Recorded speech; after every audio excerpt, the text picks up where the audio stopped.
Assalamualaikum, selamat datang di channel YouTube kami. Di sini kami akan menjelaskan tentang biaya tenaga kerja. Sebelum memulainya, kami akan memperkenalkan diri terlebih dahulu. Nama saya Dinda, NPM 2505010, dan teman saya Dinda Hafifah, NPM 250500105. Di sini, teman saya yang akan menjelaskan apa itu biaya tenaga kerja. Biaya tenaga kerja. Tenaga kerja merupakan usaha fisik atau mental yang dikeluarkan karyawan untuk mengolah produk. Biaya tenaga kerja adalah harga yang dibebankan untuk pengguna tenaga kerja manusia.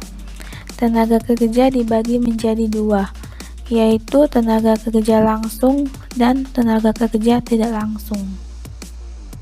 Penggolongan kegiatan dan biaya tenaga kerja. Biaya tenaga kerja adalah harga yang dibebankan untuk penggunaan tenaga kerja manusia tersebut. Terdapat 4 penggolongan kegiatan tenaga kerja yang dapat dilakukan. Yang pertama, penggolongan menurut fungsi pokok dalam organisasi perusahaan. Yang kedua, penggolongan menurut kegiatan departemen-departemen dalam perusahaan. Yang ketiga, penggolongan menurut jenis pekerjaannya. Yang keempat, penggolongan menurut hubungannya dengan produk. Pengawasan biaya tenaga kerja. Tahapan perencanaan dan analisa biaya tenaga kerja. Yang pertama, pengembangan produk. Fungsinya membuat kreasi produk baru, perbaikan rancangan, bentuk produk yang sudah ada. Tujuannya menaikkan potensi penjualan produk perusahaan. Yang kedua, teknik produksi. Fungsinya mengatur mesin dan peralatan dalam keadaan baik, mengatur aliran produk serta pekerjaan yang dapat menekan jumlah tenaga kerja. Tujuannya menghasilkan produk dengan kuantitas dan kualitas yang baik dan memungkinkan menekan biaya. Yang ketiga, perencanaan. Root dan skedul produksi.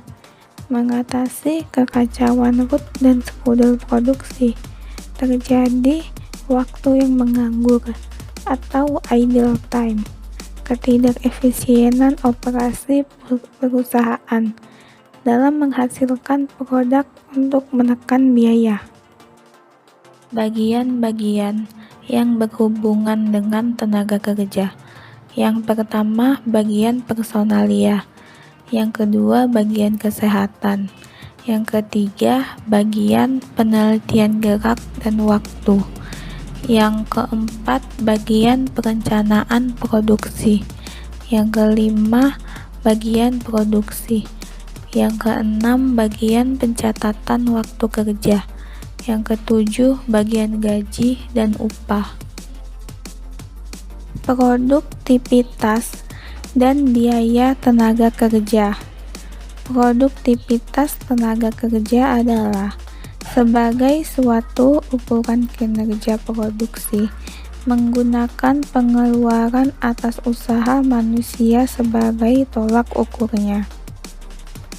Dampak ekonomi dan produktivitas. Apabila produktivitas meningkat, laba bisnis dan pendapatan real pekerja juga meningkat lebih lanjut.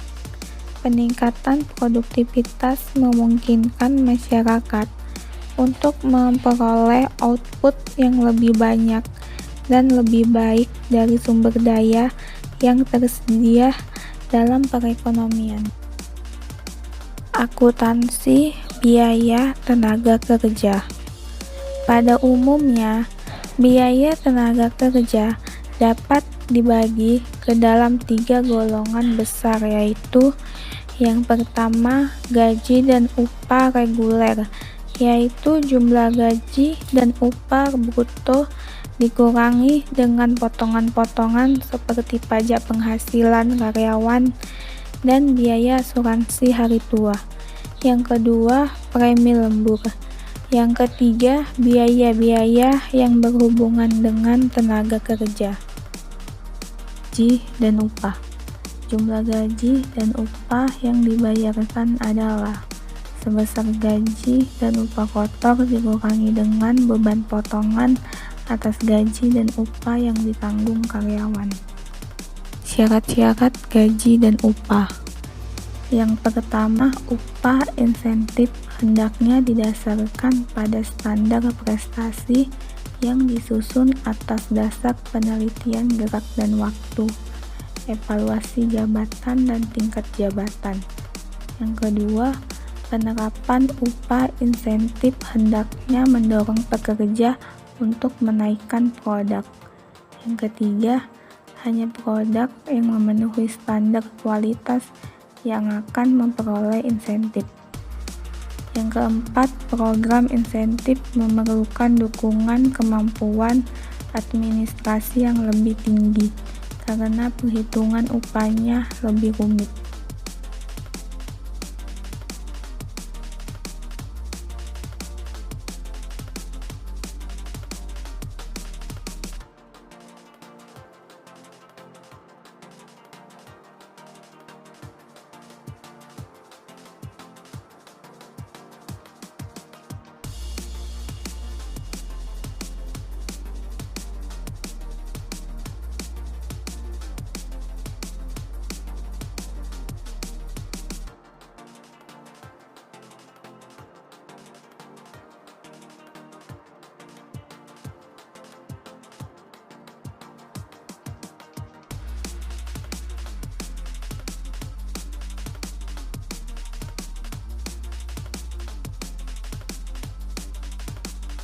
Premi lembur.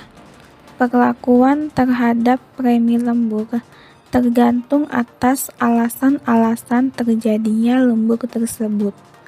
Premi lembur dapat ditambahkan pada upah tenaga kerja langsung dan dibebankan pada pekerjaan atau departemen tempat terjadinya lembur tersebut. Premi lembur dapat diberlakukan sebagai unsur biaya overhead pabrik atau dikeluarkan sama sekali dari harga pokok produk dan dianggap sebagai biaya period. Perlakuan yang terakhir ini hanya dapat dibenarkan jika lembur tersebut terjadi karena ketidakefisienan atau pemborosan waktu kerja. Biaya-biaya yang berhubungan dengan tenaga kerja. Ada 3 cara perlakuan terhadap biaya awal produksi. Yang pertama, dimasukkan ke dalam kelompok biaya tenaga kerja langsung. Bila biaya awal produksi dapat didefinisikan pada pesanan tertentu, maka biaya ini seringkali dimasukkan dalam kelompok biaya tenaga kerja langsung dan dibebankan langsung ke rekening barang dalam proses. Yang kedua, dimasukkan sebagai unsur biaya overhead pabrik. Biaya awal produksi dapat diperlakukan sebagai unsur overhead pabrik. Yang ketiga, dibebankan kepada pesanan yang bersangkutan. Biaya awal produksi dapat dibebankan kepada pesanan tertentu dalam kelompok biaya tersendiri yang terpisah dari biaya bahan baku, biaya tenaga kerja langsung, dan biaya overhead pabrik.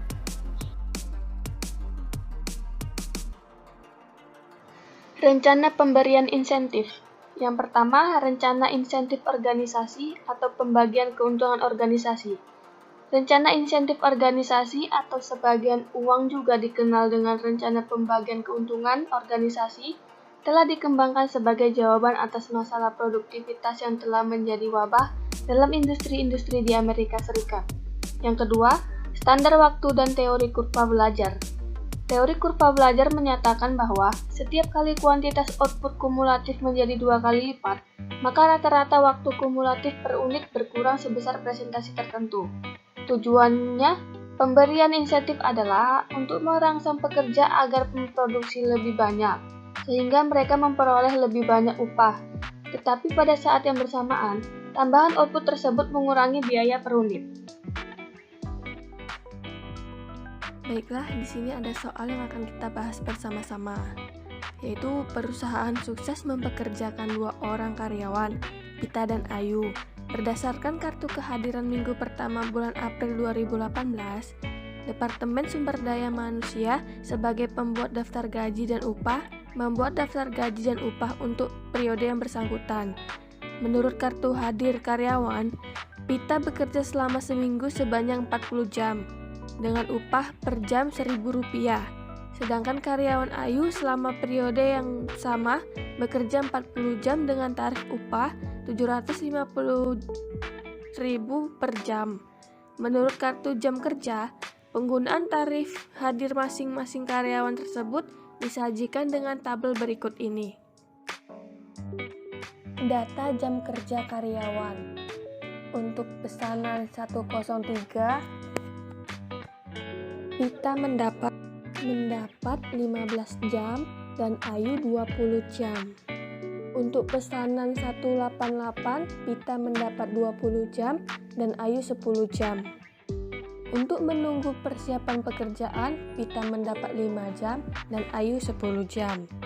Totalnya semua untuk Pita 40 jam. 40 dikali 1000 per jam yaitu 40.000.